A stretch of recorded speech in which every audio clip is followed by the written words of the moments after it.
Bonjour à tous, avec l'aide de Dieu, nous allons étudier une sikha du Rabbi à propos du mois de Nissan, sa particularité, et à propos de la fête de Pessah. Cette sikha a été dite par le Rabbi le dernier jour de la fête de Pessah, 5715-1955. La sikha a été corrigée par le Rabbi et imprimée dans l'Ikut Sichot, volume 2. Nous allons reprendre ensemble le paragraphe 16. Avant de commencer sur le texte, à savoir que dans l'année, il y a deux sortes de mois. Il y a les mois qui sont depuis Nissan jusqu'à Tishri, de manière plus précise de Nissan jusqu'à Elul inclus. Puis après, il y a une deuxième catégorie de mois de Tishri jusqu'à Nissan, de manière plus précise de Tishri jusqu'en Adar. C'est deux catégories de mois qui sont différents l'un de l'autre, comme nous allons voir dans la Sikha. Le Rabbi nous dit, à propos du mois de Nissan, la Torah dit à Chodesh Hazel Lachem Rosh Chodashim, que ce mois-là, le mois de Nissan, c'est la tête des mois. Quand on dit c'est la tête des mois, c'est-à-dire c'est la tête de tous les mois de l'année, des 12 mois à venir. Et quand on dit des 12 mois à venir, c'est-à-dire que le mois de Nissan, c'est la tête aussi de Rosh Hashanah qu'il va y avoir dans le mois de Tishri, vu que le mois de Nissan, c'est aussi la tête du mois de Tishri, donc aussi de Rosh Hashanah du mois de Tishri. Et vu que l'essentiel du mois de Nissan, c'est Pessah, alors il faut dire que Pessah, c'est lui le Rosh Hashanah de toute l'année à venir, des 12 mois à venir, inclus le Rosh Hashanah du mois de Tishri. C'est la raison pour laquelle qu'on voit que le premier jour de la fête de Pessah, on fait la prière pour la rosée. On fait la tfilatal, la birkata, la bénédiction de la rosée. Bien que quand est-ce qu'on va demander la rosée, c'est uniquement en hiver. C'est en hiver qu'on dit veten tal ou matar livracha. On demande à Dieu de donner la rosée et la pluie. Je rajoute une parenthèse. Il faut savoir qu'il y a une différence entre demander la rosée et mentionner la rosée. C'est vrai que dans la Hamida, dans la prière, on mentionne la rosée à partir du premier jour de Pessah. On dit bien moridatal, mais ça ne s'appelle pas demander à Hachem. On mentionne que Hachem, parmi les choses qu'il fait, il est moridatal. Il fait descendre la rosée, il amène la rosée. Mais quand est-ce qu'on demande la rosée? Ça, c'est en hiver. Alors, si c'est en hiver qu'on va demander la rosée, pourquoi faire la prière de la rosée à Pessah? L'hiver, c'est lié avec les mois de Tishri, Cheshvan, Kislev, Tevet, Shvat, Adar, mais non pas dans le mois de Nissan.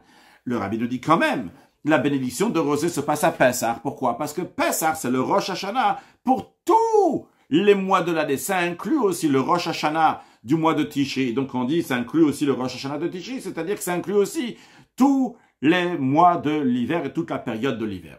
Bien. Le Rabbi nous dit la différence entre le Rosh Hashanah du mois de Tishri et le Rosh Hashanah du mois de Nissan. Parce qu'a priori, on voit d'après ça qu'il y a deux Rosh Hashanah. Il y a le Rosh Hashanah du mois de Nissan et il y a le Rosh Hashanah dans le mois de Tishri. Le Rosh Hashanah qu'on connaît, qu'on appelle Rosh Hashanah, c'est celui qui est le premier Tishri. Pourquoi il y a deux Rosh Hashanah? Le Rabbi nous dit la différence, elle est que le Rosh Hashanah du mois de Tishri, il y a évidemment un flux général, vu que c'est appelé Rosh Hashanah, le Rosh dans la tête, il y a la vitalité pour tout le corps. Donc de la même manière, dans chaque Rosh Hashanah, il y a une vitalité pour toute l'année à venir.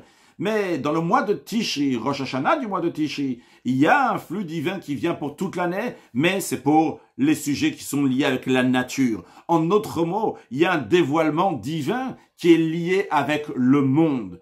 C'est-à-dire que c'est limité en fonction du monde. Et c'est d'ailleurs la raison pour laquelle que c'est une lumière divine qu'on peut éveiller parce qu'on appelle Itaruta Diletata, l'éveil du bas. L'éveil du bas, c'est-à-dire qu'on fait un travail personnel. On demande à Hachem quelque chose. On fait Teshuvah dans le mois de Tishri, etc.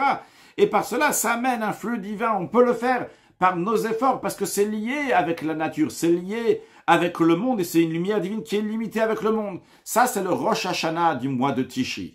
En revanche, le Rosh Hashanah du mois de Nissan, c'est aussi un roche, c'est aussi une tête. Ça donne aussi la vitalité pour toute l'année. Mais ça donne vitalité pour un flux divin qui est miraculeux, c'est-à-dire un dévoilement divin qui est au-delà du monde, un dévoilement qui est blickvoul, qui est illimité. Et c'est la raison pour laquelle aussi que l'éveil du bas ne peut pas éveiller cela.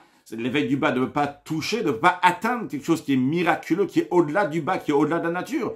Qu'est-ce qui se passe dans le Rosh Hashanah du mois de Nissan? C'est Itaruta Dil Eila. C'est un éveil du haut qui vient de lui-même, non pas par l'être humain, mais qui vient directement par Hachem.